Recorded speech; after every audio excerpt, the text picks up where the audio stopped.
Hello and welcome to the 34th episode of Rambling Weekly. This episode we're going to kind of try to dive into talking about talking. Haha. We'll see how that goes. So I'll see you on the other side.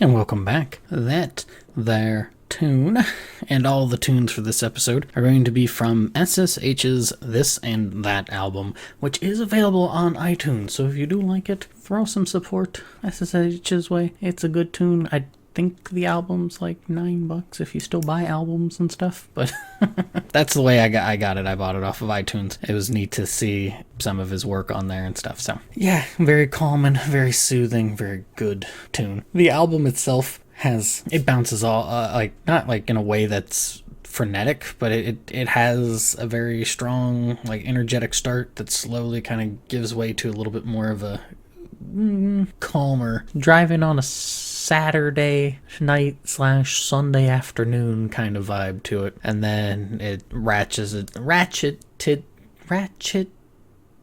itself, there we go, in certain ways, make it a little bit more energetic, especially at the end. So yeah, Rainy Afternoon is that song, and it is smooth. I like it. I like it a lot. Anyway, how's everybody doing? Doing well today? Doing good? I hope so. I'm doing all right. I'm doing fine. I think it was last episode I had mentioned something about a friend. Seems they're doing a bit better, so that's always good. Haven't really seen any updates on anything since, but they seem to be doing a bit better, which is I am happy to hear. I mean, it's one thing to be like, hey, how's it doing? How's it going? You know, give them the breathing room before reaching out and going, hey, how's it going? Sort of thing. So I figured I'd give an update on that. Beyond that, typical work stuff going on. There's really not too much. I've been keeping good with my writing, so I'm getting closer and closer to the end of this part one of a 2-part quote-unquote book series that I'm going to do here, because truthfully, if I write the story all in one book, it's probably going to be about 8 to be more. It might push towards 1,200 pages, maybe. I don't know. Depending on how much editing and stuff makes it longer, chop things here and there. So it's going to be split into 2 books, which might be kind of weird, but I don't know. That's what I'm doing, and that's what I'm sticking to. So I'm still fingers crossing, hopefully get the part 1 self-published out before the end of the year. I just got to be keeping my due diligence and not fiddle farting around, all that sort of fun jazz. Gotta keep on target, stay focused, because there's times, and I know I am bad about this, and I apologize to the people in my life about this, but I can be very prickly when I am constantly interrupted. There's a point at which I start getting very agitated, where it's like, okay, I'm very curt.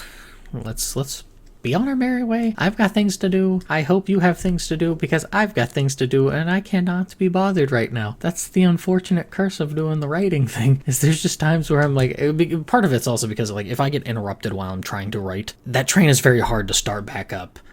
And so you just got to put up the defense and just start like going, no.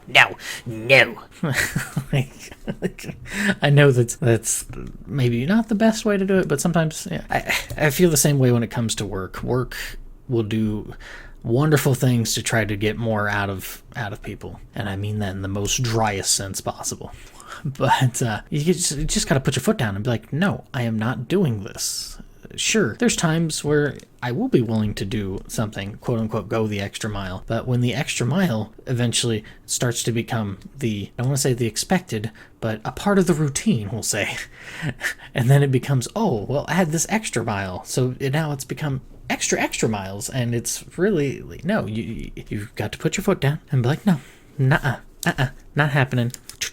That is it. And this doesn't even have to be for work. This can be for people in your life that are always like, hey, not to say that like everybody is like this and should be super strict on. I am this way, but I also know that I am a curmudgeon, and I know not everybody is a curmudgeon, but. But you gotta.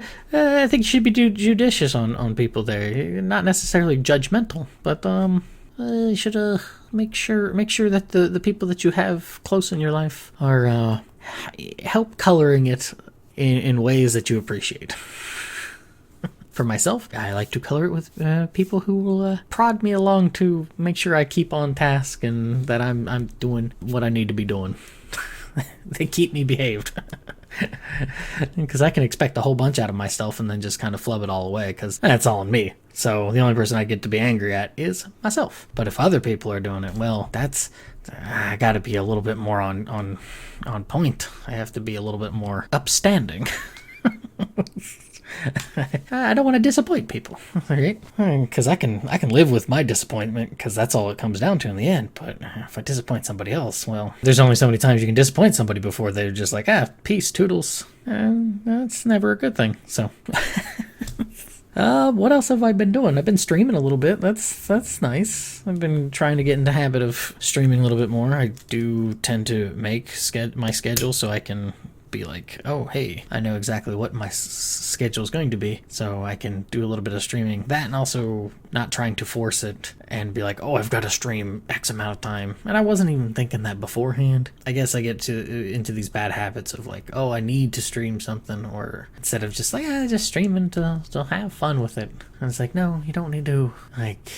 Whoa, no. Part of that's just because, I don't know, I tend to pick games that probably aren't the best for streaming. I think that partly plays into it. It's like, everybody can play a Castlevania, but not everybody can play it as poorly as me. A lot of people don't want to see that. They don't see the fun in that, which is totally fine. But B. Clark did. So I appreciate that. Thank you, B. Clark. For tolerating very suboptimal play for me, because I was having, my brain was just not wanting to work with my fingers to do anything for any of those games. But let's see, other than that, I've not really been playing too much. I still need to get into Vestaria Saga. Still need to get into a whole bunch of other games. So, yeah, that's really all I got. I've been writing, keeping on task with writing, working, and yeah, I think that's about it. So, we're going to get into this topic, and this topic that I want to talk about is how we go about socializing, or what it feels like nowadays. Now, mind you, I am only one person, and this is more of just an observation than anything, at least on my point. And doing this podcast probably feeds into that. Yeah, we'll get into that after the break.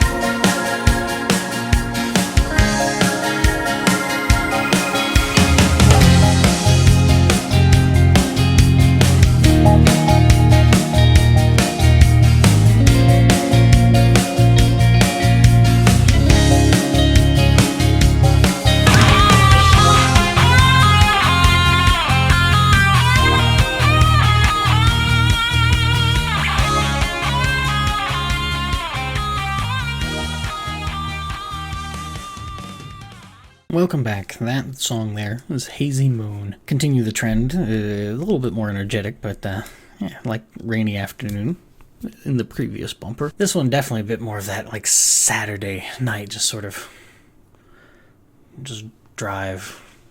Oh yeah. Something soothing about it. That is just me. I mean, certainly, yeah, you can do the high octane, ridiculous pedal to the metal sort of stuff, but this stuff is just comfy driving. Comfy driving music. Cruising music. Not quite cruising USA, but cruising music. Yeah, but anyway, the topic I want to go over is how directional conversating has become. Sure, I'm doing a podcast by myself, for the most part.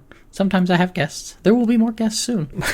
But it feels like a lot of conversation has left us in a lot of ways. I get that, A, this is an observational thing, and B, it's an observational thing at some distance to some degree. Not with everybody, of course, because I feel like this doesn't quite happen with some of the older crowd, but to be the grumpy old man in the group, a lot of younger people, it feels like it's a very one directional sort of thing that's going on. And I think it stems from things where the socialization of people has become less of a back and forth and less of a squash game where you just can smack a ball and it hit the wall and it bounce wherever. Sort of. I mean, I get the rules and lines in which, but in the sense of it can come from a lot of different directions and here and there. Boom, boom, boom, boom, boom. Nowadays, especially with the advent of things like the internet, of things like YouTube, of things like TikTok, smartphones, that our socialization is becoming a lot more directed.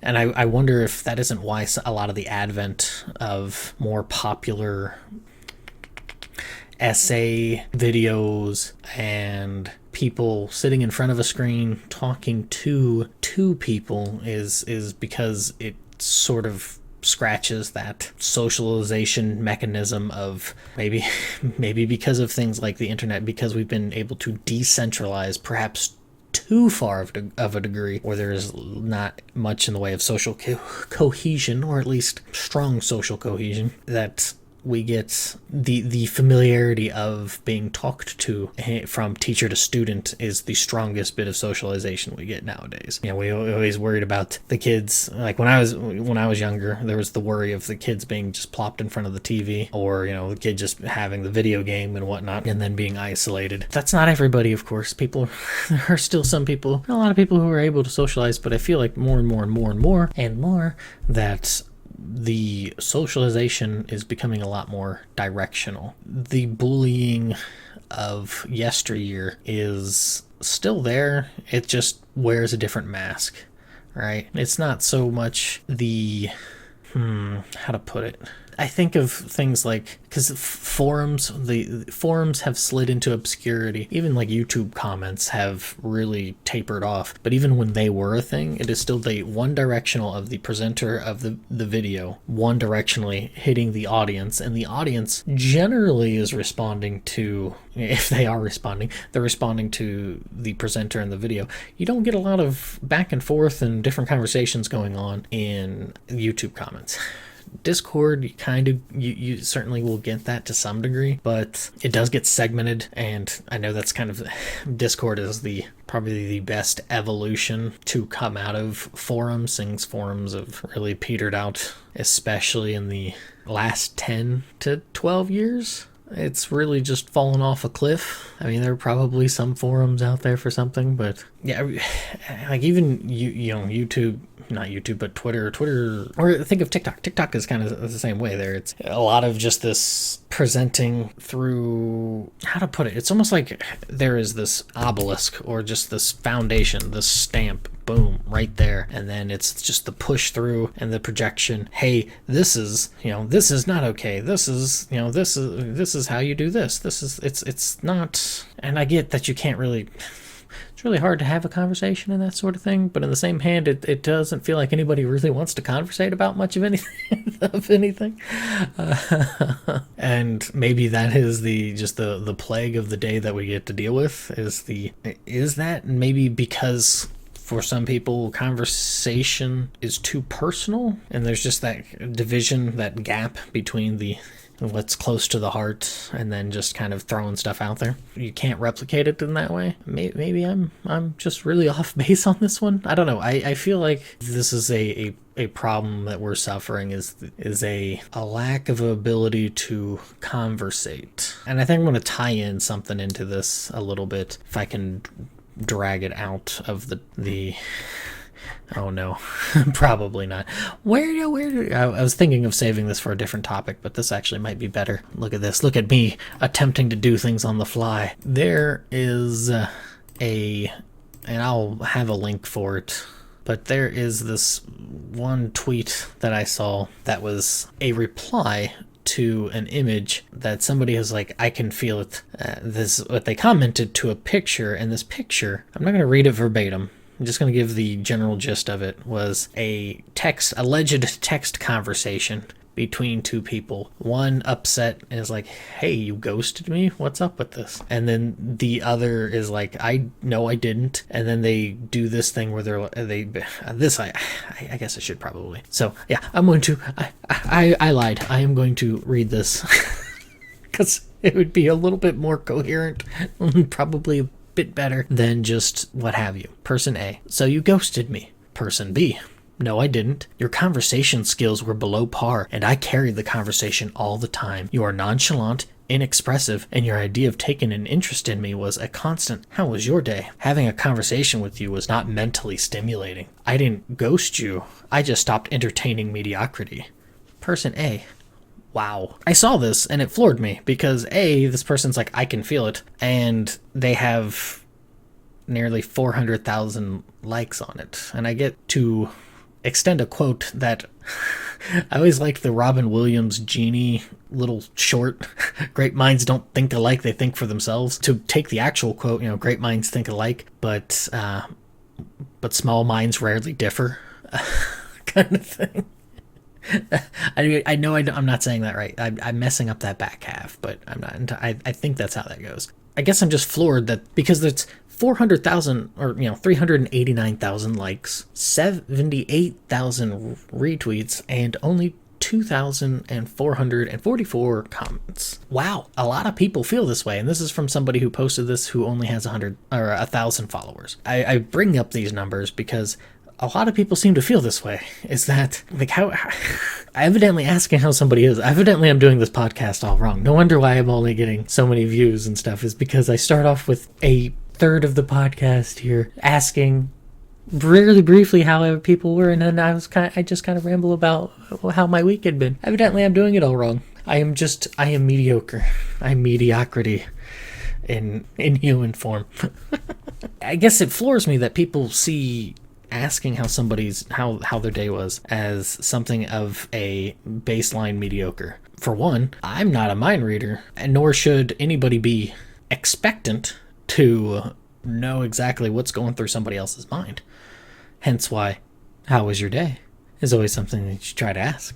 Sure, people are going to vent. People are very quick. It's very easy to be stuck on the bad thing or the crummy thing that's going on in life. Sure, in a way, you're kind of being therapeutic because they're unloading this stuff, but then, you kind of play with what they give you. Like, for example, I had somebody earlier, it was like, they're like, man, pretty rough day. And this was only at like 12 o'clock. Well, maybe a quarter afternoon. And it's like, well, hey, at least you got the back half of the day to make up for it. And then he's saying, oh yeah, done with work, so should be smooth sailing from there. And then kind of a little bit of chit chat here and there. Like, that is not mediocre, nor is that a bad thing. But it feels like people have turned that into some sort of bad thing, to like as if saying, hey, how's it going? Oh, or the typical one that people always want to like lambast is the weather and stuff. And it's like, well, we're both experiencing this. This is something we have. You've got to start somewhere. I have really weird things that I like, and not like seedy weird things, but just, like doujinshi music. Not a lot of people know about doujinshi music. Not a lot of people give a flying flute about doujinshi music. It's just not quite something that they really care for. But you know what? I'm not going to lead with that, because where do you where do you go from that? You say that and it's like, I don't really care for that. Oh, but I like this. Oh, I don't really care for that. Wow. Lovely. Riveting conversation that we're having here. Maybe this is me And it certainly isn't with friends and stuff, but I feel like a lot of people don't ask questions. It's a lot of talking, and then, when somebody's done talking, the other person pivots into either tangent from that, or to just, I played a card. Well, I'm playing my a card. Blah, blah, blah, blah, blah, but we're just going to kind of match tit for tat. And I don't know. It's not necessarily like questions like, hey, let me interrogate you. But I think just questions in general seem to be something lacking with some people when it comes to conversations, especially when you have this more directional approach. Seeing people are more inundated with watching a lot of informational stuff on YouTube and whatnot. That's kind of more on the lecture side of things. And I don't mean somebody standing on a soapbox lecturing. I mean somebody like a school explaining, that's the word I want. Lecturing kind of thing. That maybe that's what I kind of wonder. It doesn't really allow good questions to percolate. And I say that because look at a classroom. Do you really get good questions out of a classroom? People seem to be a little too shy for one reason or another. Afraid of asking a what I would still call a stupid question, but asking a question that might have been better reserved for like a more one-on-one thing, or maybe if they had been paying a bit better attention, they wouldn't have asked it in the first place. That also is a concern. I think questions, because what a question can do is put somebody on a back foot. And I don't necessarily mean that in like offensive way per se, but more of if I just keep on talking and rambling, as I so weakly profess to do with this thing, and I don't ever get questioned on anything like this, like I am right now, and as I blah blah blah blah blah blah blah blah blah blah blah blah, I am less likely to put myself on the back foot, or in other words, take a moment, take a reprieve to think on, not to be like Machiavellian deliberate with wording, but more of just like taking the moment to like a pause to think on something and be like, oh, maybe bears really shouldn't be wearing shirt. Maybe Pooh Bear really should just not have that red shirt and just eat the honey. I don't know where I'm going with that. Maybe I shouldn't stop to think, because I think of really dumb things.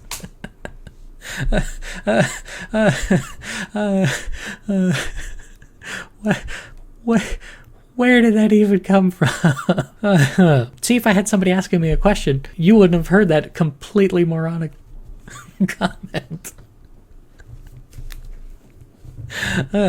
I guess more than anything, that's just what I feel like happens nowadays, is that there is this weird, more and more and more of just this weird receding into oneself. And then when there is any sort of talk going on, it devolves into this talking at instead of talking with, where people want to bully conversations into being strictly what they want to talk about, and not as the...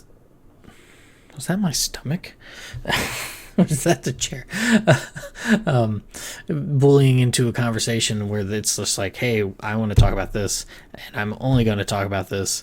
And if it delineates out of that, well, we're just going to roll back to this, or I'm going to talk over you, and then we're just going to go back to this, or we're just going to kind of drop the conversation in general. That's what it feels like a lot of times nowadays. And maybe that's how it always was, and I just never paid attention to it. Yeah, maybe I'm much ado about nothing. Because I'm so far outside of it that I'm just so far out of it that maybe I'm just the weird goober. I am the underground man looking at everything, and I'm just hearing voices in the wall. I don't know.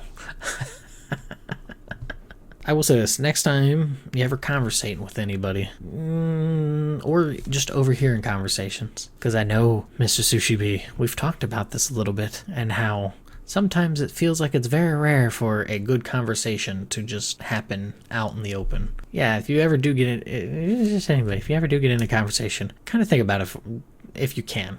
That, or at least think about it, reflect on it, and see how one-directional it ends up being. See if it comes across as being talked at. Perhaps you yourself are, doing the talking at.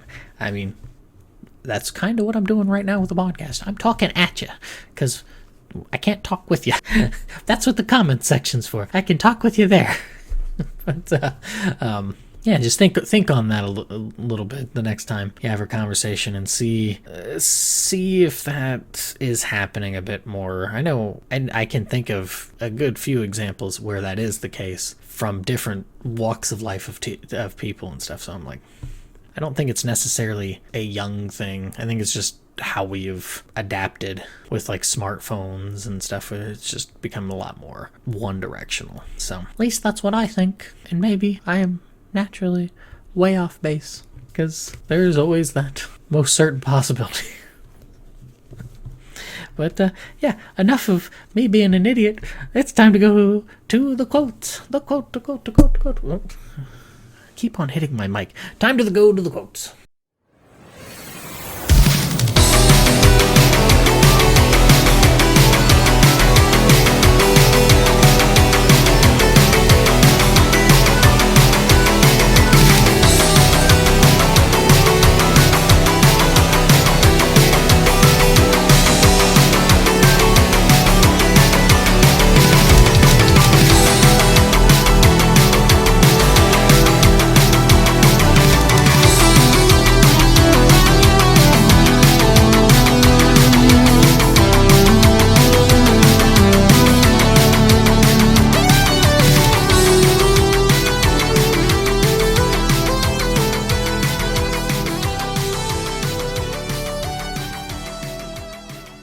That song there is Last Resort 94. I really like that tune, and it also is remade at the end of the album as Last Resort 17. It is a good tune, and it's different sounding enough that it won't be like, oh, it's just the same thing repurposed. So at least that's what I tell myself. I like it a good deal, and hopefully you do as well. I know it has that synth kind of guitar sort of thing that I really like, and that's what I initially got to know SSH from, with things like Zeramis and all those sweet tunes back in the day. Not for everybody, but I certainly enjoy it. So yeah, the quote, I'm actually going to bring out two. One, and then the other one I want to kind of get into a little bit more. And they're both from Eleanor Roosevelt. One is, one's philosophy is not best expressed in words. It is expressed in the choices one makes. I like that because I'm very much, if people have read through Sudraba, that is something that is always a tug and pull conflict that is going on in that story. That is the mentioning of one's, wow, I can't even quote my own book. That's how bad I am at things. I don't think I have anything nearby or on my, oh wait, actually I lied. I can bring it up real quick. I have a quote in my own book, not to sound like super egotistical, maybe a smidgen, but let's see here. So drop a quotes that I really like. I don't think I'll be able to find it. Let's see here. Like, speaking and actions are, like, for example, one of the quotes, words are worthless without actions to give them meaning. Then let our actions speak the truths our words can only fail to express. That's the one in particular, is that line in Sudraba. Like, I'm very much, yeah, words are a great way to try to parse out things. However, it is the actions of which ultimately express or reveal the lack of truth behind said words. Because you can say all sorts of things, but it is the actions are much more of a reliable way of telling the truth than what your words say. So, I could say a lot of different things, blah, blah, blah, blah, blah, blah, blah. But if I'm doing a lot of things, you'll have a better idea of the person I am by that which I do than that which I blah. So I like that. I like that quote a good deal. The other one is another one that comes up a good deal, and I think it is completely up people's own butts on this one. It is great minds discuss ideas, average minds discuss events, small minds discuss people. That is certainly the haughty person's way of trying to lord their galaxy IQ about how great they are because they discuss ideas and not just the petty things called events and those smaller things called people. There certainly was a time in my life where I was like, yeah, that's a good quote because I like to pat myself on the back because I like talking about ideas. I am super smart. I love being smart. I am such a great person. Thank you, Eleanor Roosevelt, for being to recognize the smartness of talking about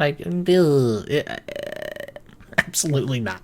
That is not how that goes. I mean, you can kind of try to paint it a different way in that it's more proximate in a physical sense. Talking about people is a more immediate thing. Talking about events is a more distant thing. And then ideas is a very esoteric thing. Maybe you could dress the quote up like that. So, but it does not allay the quote as it is, or at least how it gets projected. It does not really it's not a very good thing because you can talk about people and perhaps when you're talking about people, it is in the sense that either trying to figure out a way to make them better or trying to figure out what's going on in their lives to try to help them or something like that. Or, help the person that has to deal with that person kind of thing. Yeah, that quote really kind of has very much soured on me from younger me. I may not be getting smarter, but I'm at least trying.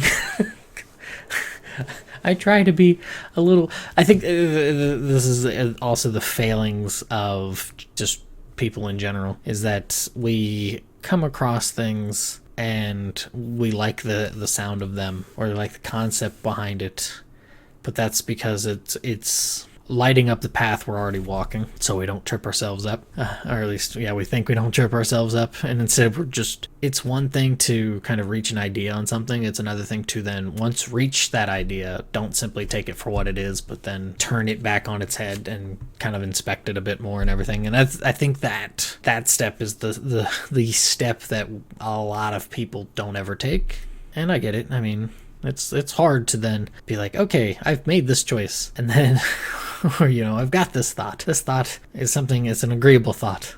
Let's go. And then because you can fall into the habit of just spinning your wheels going, oh, I need to judge every little thing. Oh, I need to judge this thing again. I need to judge it again. I need to judge it again. It's not good. It's not good. It's not good. It's similar to like anybody who writes or puts out music or anything creative. You get to that weird point of which it's like, oh, there was a what was it? I think it was for creative writing. I had him for a creative writing teacher that I had in high school, and he had this thick tome for his manuscript for a story that he was working on, that he'd been working on for a long time. And of course, back in the day, you couldn't just quite get self-published. It was a pretty hard thing to do. He, instead of, kind of similarly to there's the experiment of, hey, half the class you work on one art project while the other half of the class you're going to work on 9 over the course of 9 weeks. You'll start to see that